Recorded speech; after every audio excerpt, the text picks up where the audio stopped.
I'm Hillary Hendershot, your host, and this is Profit Boss Radio, episode 126.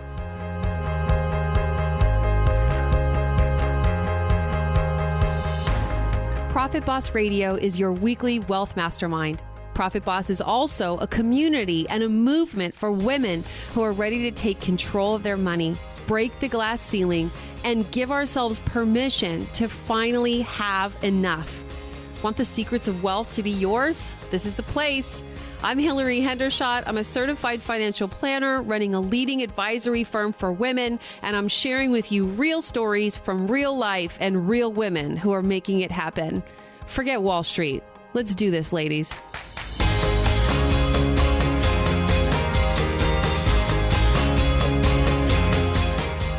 Hi there.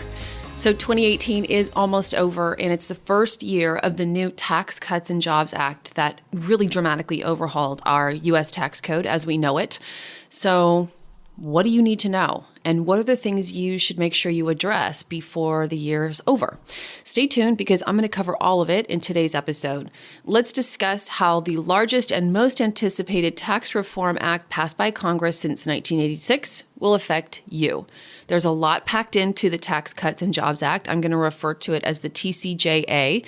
Today's conversation should help you prepare for a successful 2019 and beyond. With the TCJA taking effect this year, many of you are wondering how these new rules are going to impact you personally.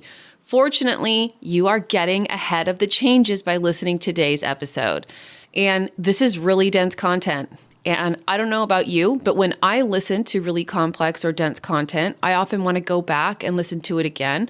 Or better yet, I love to see it written down so I can highlight or take notes on what impacts me. So I tell you what I'm going to do.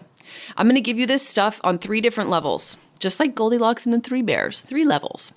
First, for the podcast, I'm going to give you a summary of what you need to know to understand if this particular aspect of the TCJA impacts you. So in terms of content density, the podcast episode is going to be the middle. So this is a summary, but it's not just the highlights. I'm going to give you some details. Then in the show notes, I'm going to have 2 things for you. I'm going to have the high level and the low level. The first is a much more detailed article. It's almost 7,000 words about the TCJA so that you can download that and use it as a more detailed reference. Finally, for those of you who just want a quick reference guide with pictures and the main numbers that are going to impact you on 2 pages, I have that for you in the notes as well. And all of that can be found at hillaryhendershot.com/126. I thought a lot about how to make this the most valuable and the most palatable for you, and I hope I hit the nail on the head.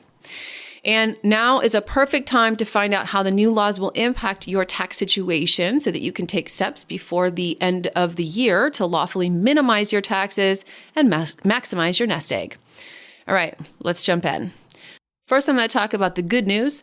Then I'm going to talk about the bad news. And then I'm going to talk about the business news. And that's only relevant to you if you're a business owner. Before I jump right into tax talk, it's always important to review that there are 5 key areas of financial planning, and they directly coordinate with your taxes. Those 5 key areas are, first, asset protection, and often in the form of insurance. Second, retirement income planning, which means how you take your savings after you stop working and turn it into income that actually pays your bills without spending too much of that savings. Third, investments. Obviously, you have to invest your nest egg in something. Fourth is tax planning, which is what we're doing now. And 5th is estate planning. As a comprehensive wealth management firm, I always consider the impact of any recommendation that I make on not just one, but all these areas for my clients. It's really important to look at the big picture of your financial life when we talk about taxes because everyone's financial and tax situation is different. Unfortunately, I often see people taking tax actions that negatively impact one or more of those other areas of financial planning. So you can rely on that. I'm never going to make recommendations that conflict with your other plans. And I will not be providing tax advice in this episode. I'm not a tax planner. I'm a financial advisor. And I help people understand how these wide-ranging tax changes can affect their financial futures and how we can develop a plan to maximize the benefits available and minimize any costs. So again, I don't prepare taxes. You would need a tax preparer for that. Tax preparers designations are either CPA or EA. And in my opinion, if you don't have a good tax preparer, you need one. So this is not tax advice, but what I propose today is to help you identify important questions that you do need to answer as you take up the challenge of understanding what the new tax rules mean to you. Okay, first, for an overview, and I think some of this history is actually kind of interesting. First of all, any new law, particularly one as far-reaching as this one, will provide lots of planning, both challenges and opportunities. So I'm going to start with some high-level observations about the TCJA. It is the most far-reaching and complex tax reform since 1986. It impacts nearly every person and every business. Many people will see a net positive to their bottom line. Interpretation of and revision of the rules will continue. I think that's a truism with the IRS, right? They're never going to say, oh, we have this all figured out and we'll tell you how to interpret the entire tax code. They just don't do that. Most individual changes are temporary. Right now, they expire after 2025. However, the business changes don't expire. The TCJA cuts so much tax, it adds an estimated $1.8 trillion to the national deficit. Interesting. And it wasn't passed with bipartisan support, unlike previous big tax revisions. So as with any law, the act is subject to possible revisions in the future, which of course means more uncertainty. Certainly, any significant political shifts in the future could and often do significantly change the law. Some Americans thought that the new Tax Act would allow you to complete a single-page tax return, but that is not even close to true. So what has changed and what stayed the same? Well, the TCJA kept the 7 income tax brackets, but it reduced rates on most of them. The standard deductions increased. It created state and local tax limitations, referred to as SALT, which we'll talk about more later, a lot more. The child tax credit doubled, so those of you with children will appreciate that. Mortgage interest rate deductions available for new mortgages decreased. The AMT, or alternative minimum tax, increased. Medical expense deductions were modified. It eliminated the Affordable Care Act's individual mandate penalty tax. It lowered corporate tax rates. Pass-through income is now taxed differently, and estate taxes remained, but exemption levels doubled. Those are the highlights, and now we're going to talk through each of those points. So the first section is subtitled, Here's the Good News. First piece of good news, most tax brackets are now taxed at lower rates. We now have 7 tax brackets that go from 10% to 37%. Previously, the highest income tax bracket was 39.6%, and the tax bracket on capital gains goes from 0 to 20%. It is really important to remember that we are in a marginal tax system, which means, for example, if you're a married couple who has a taxable income of $250,000 a year, you land in the 24% tax bracket for the last $85,000 of income. But that does not mean that all of your income is taxed at 24%. To the contrary, all of your earnings still pass through all of the 7 brackets.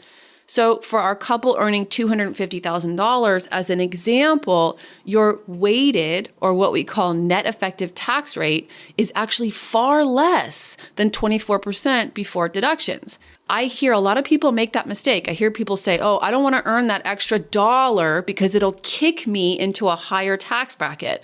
But no, that extra dollar is the only one taxed at that higher rate. Capital gains are also really important to understand because if you've been invested in the market over this 8-year bull market, lots of investors are in a position where there are lots of capital gains in your investment accounts. Now, you don't have capital gains in your IRAs or Roth IRAs, but you do have them in your investment accounts or your brokerage accounts, your accounts that have stocks and mutual funds and bonds in them. If you've maxed out your 401k and your tax-deferred savings, then you should be saving in a taxable account. That's called a brokerage account or maybe a trust account, and all those gains are taxable.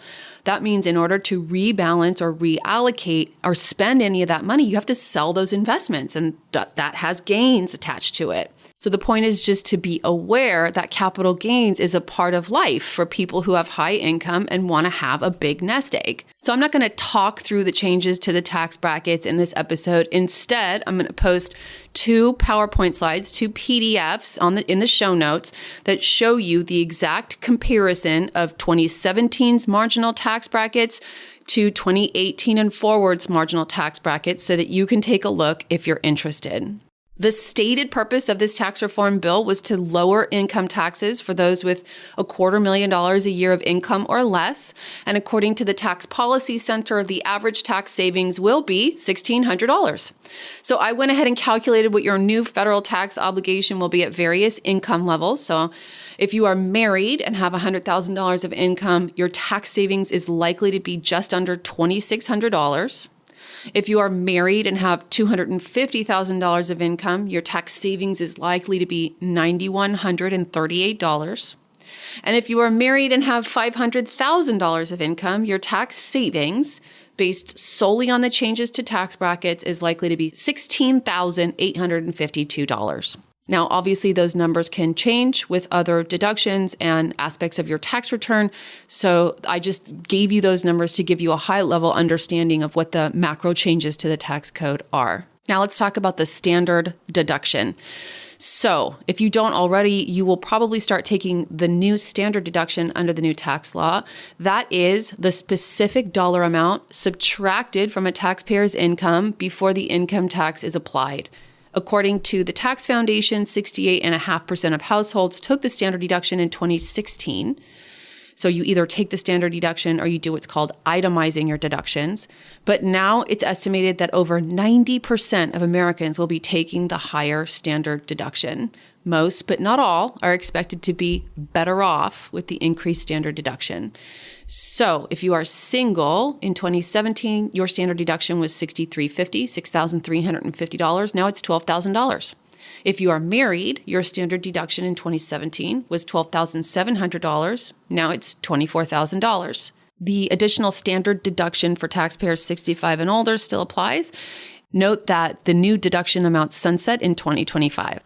So now you probably know, there's this constant balancing act. If you're a wage earning person, if you're employed by a corporation, that there's this balancing act between what's withheld from your paycheck and what it turns out that you actually owe in taxes at the end of the year. So the IRS has an updated withholding calculator that I'm linking to in the show notes as well.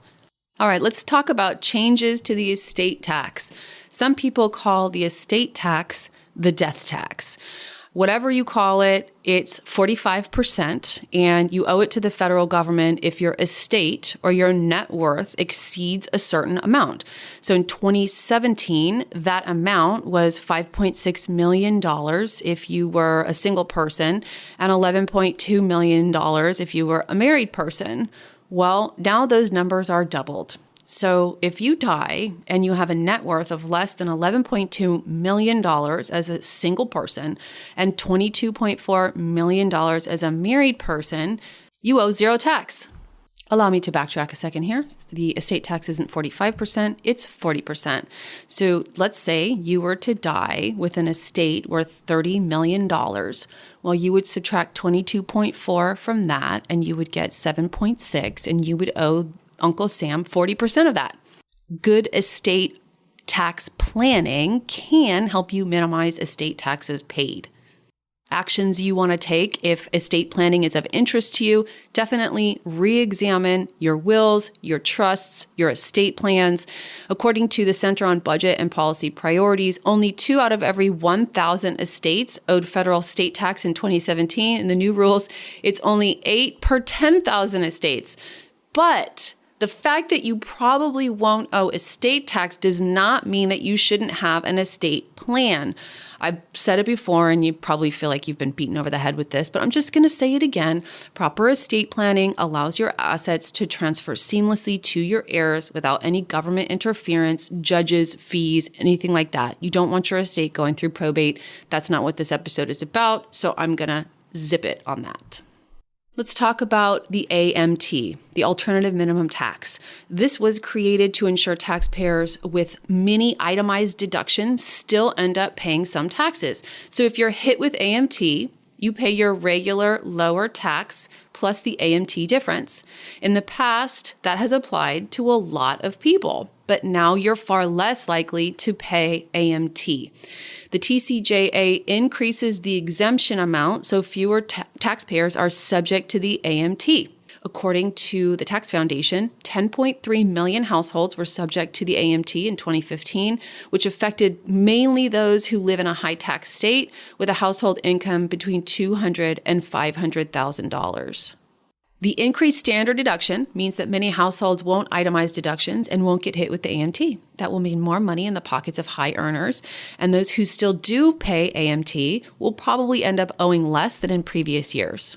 But let's talk about stock options, which are a big trigger for AMT. If you do have alternative forms of compensation in the form of stock options, definitely speak with a good tax planner and financial advisor before you exercise or sell any stock options, because they can end up subjecting you to AMT. Lots of stock options could be exercised over a series of different tax years to minimize their impact on your tax situation. Just reiterating here, the child tax credit doubles to $2,000 per child. That should show up automatically on your tax return no matter how you file.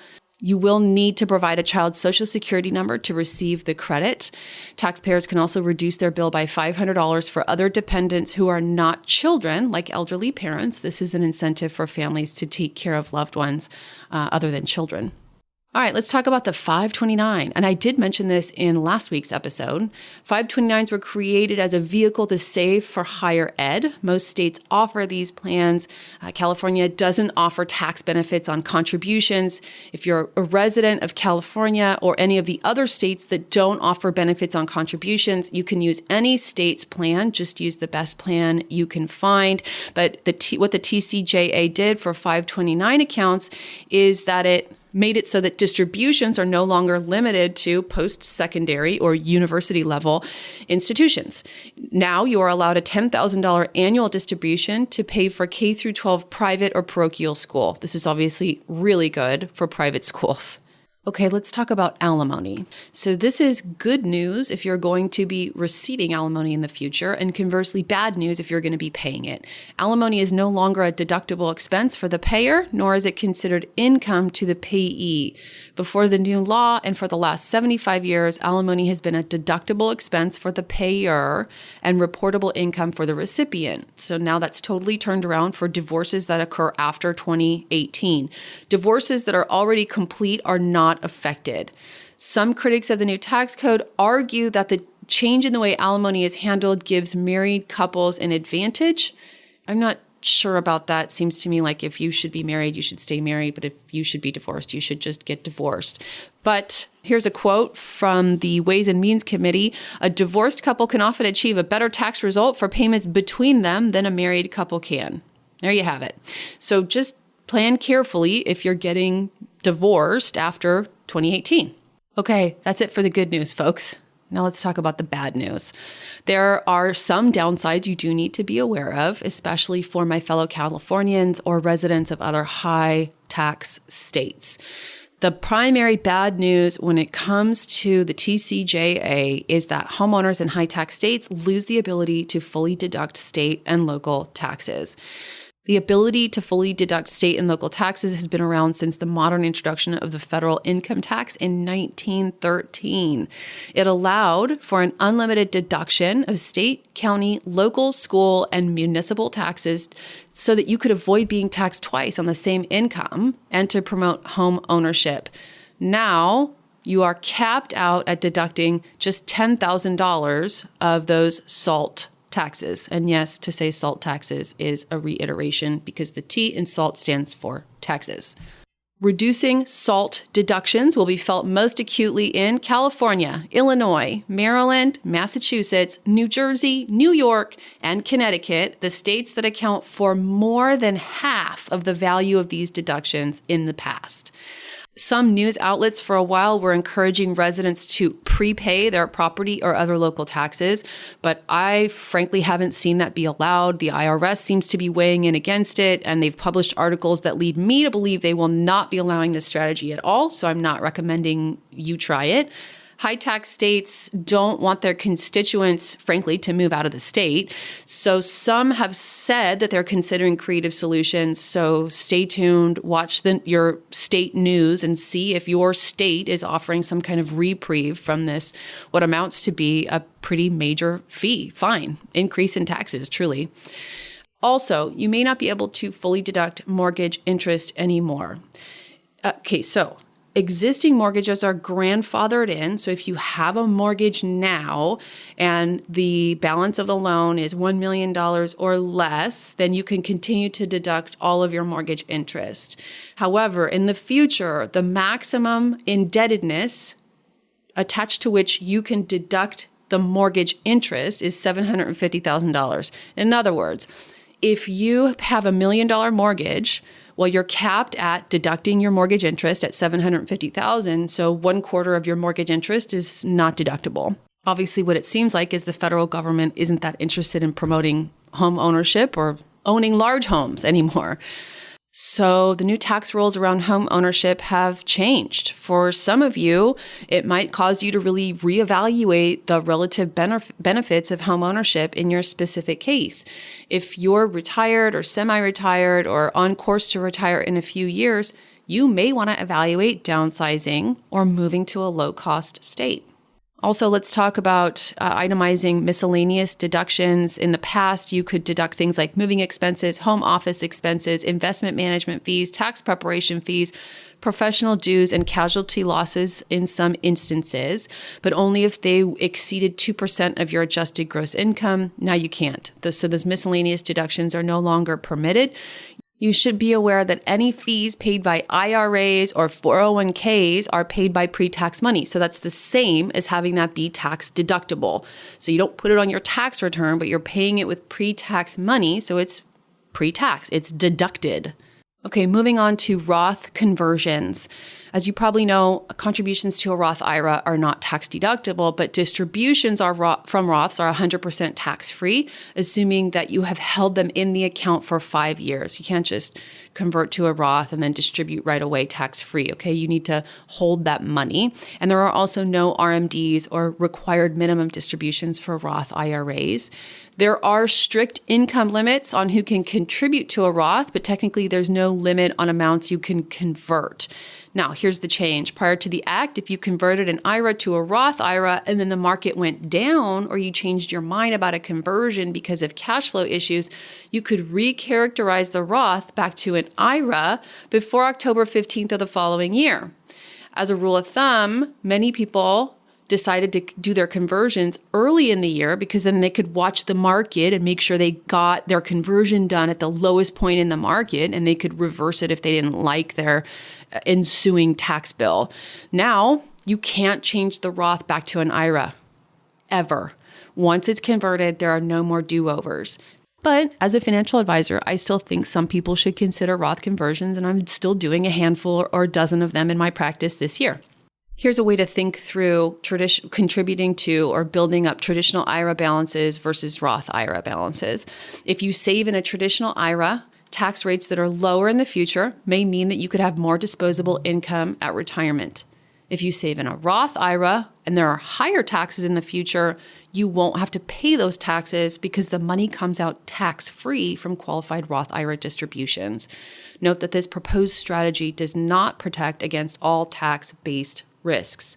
In my own personal planning, like my own personal retirement accounts, I'm trying to do 50% in a Roth and 50% in traditional. Now, I just, as a company, opened a 401k this year and I installed a Roth 401k. So I have the ability to contribute to that Roth 401k because there are no income limitations on contributing to a Roth 401k, which is distinct from contributing to a Roth that would be something you opened at like Vanguard or Schwab, not in an employer-sponsored account.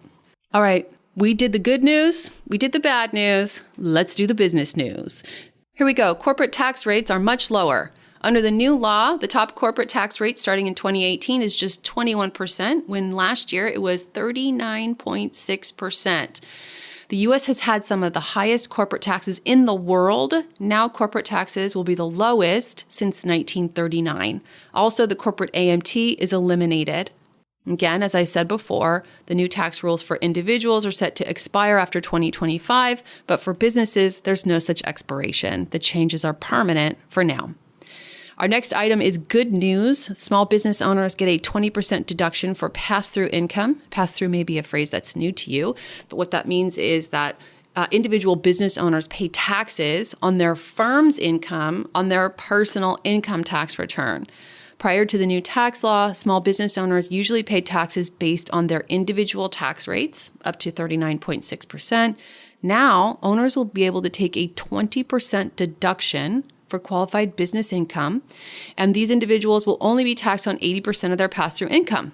When you combine this with the new 37% top individual rate, the top tax rate for eligible pass-through business income is 29.6%. And, summary here, most small businesses will at least see a modest relief from their taxes. All right, what can you do now to succeed under the TCJA? So what's most important is that you adjust to the new regime, the new structure, and that you stay on track to achieve your goals. So think about it in terms of your plan. Don't try to game the system or find loopholes. Taking action to succeed under the new tax laws means you should seek professional help from a financial advisor and tax advisor.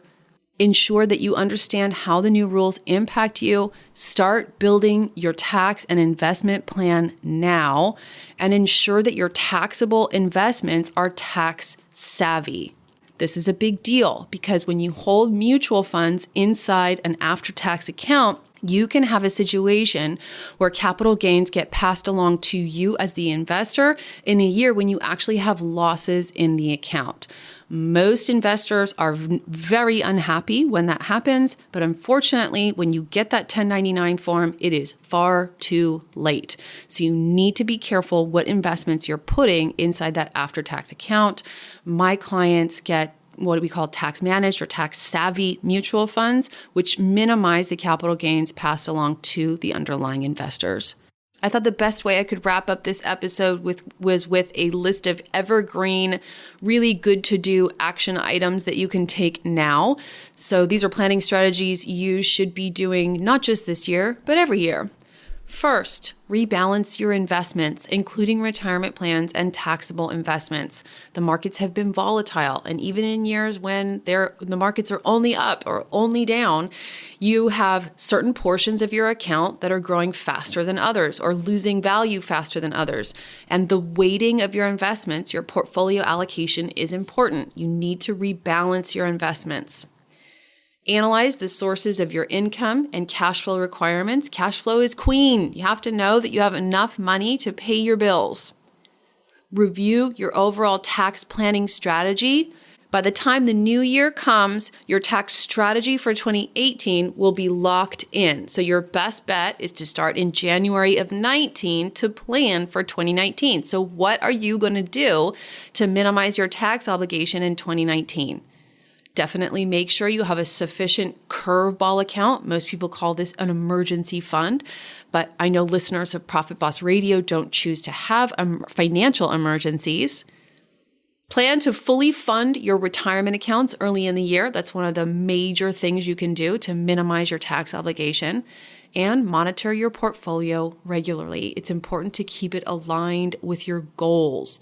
By the time most prospective clients come to my office, they've got tens of thousands, if not hundreds of thousands, or even millions of dollars sitting in investment accounts inside investments they haven't reviewed or balanced or thought about for many years. You really have the opportunity to keep your I's dotted and your T's crossed and make sure that all of your resources are designed around maximizing the chances you'll achieve all the things that are important to you. I hope this has been helpful. Again, additional resources are available at hillaryhendershot.com/126. All the best to you, Profit Boss, as we close up 2018 and look forward to 2019.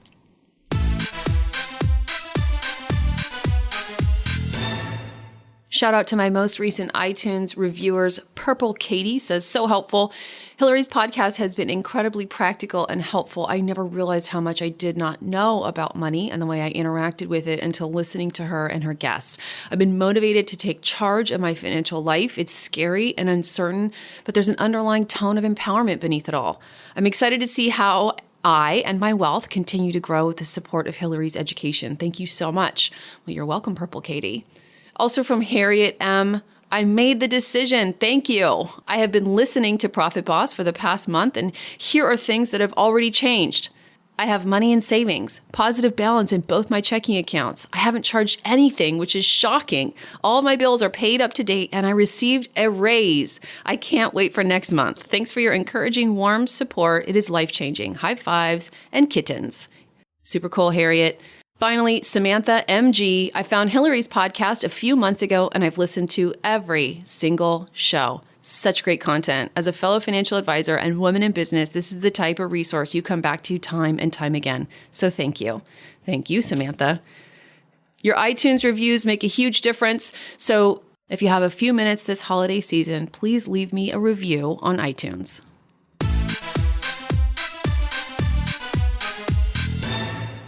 Hey, Profit Boss. 2018 is rapidly winding down. As you know, the holidays are coming and I'm preparing a special episode that celebrates you.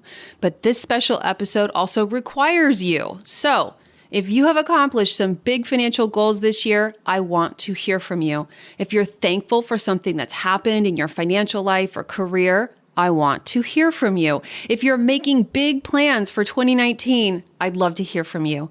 It's incredible and inspiring and encouraging to hear about how women like you are changing their narrative with money and doing things they never thought possible. The truth is, your financial success is possible, and so many of you are already making that a reality.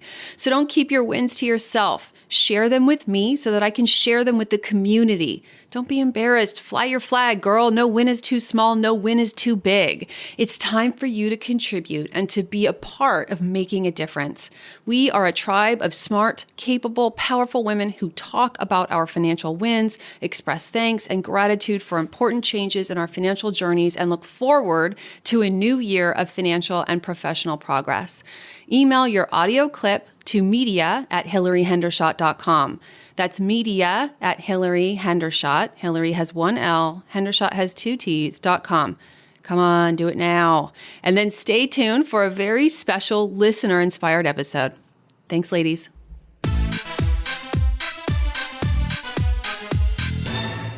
Hey, I need to pop in here with a little business update. I've thought long and hard about how to communicate this to you and how to manage this transition. But the reality is, after Harlan has been diagnosed with leukemia, I do need to make some lifestyle changes.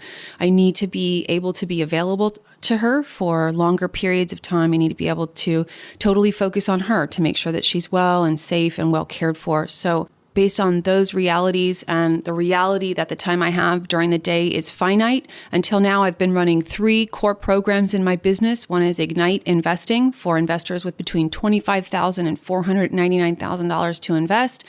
I have a high net worth comprehensive financial planning offer for those with above $500,000 to invest. And I also run the 50K Wealth Multiplier Experience coaching program.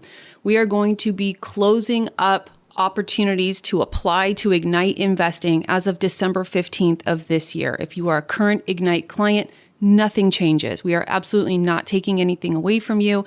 Don't worry, it's all good. However, as of December 15th or after December 15th, we'll only take referrals from existing Ignite clients. That's it. So no new clients into Ignite program after December 15th of this year. I want to thank you for your support as I move through this transition in my life and in my business.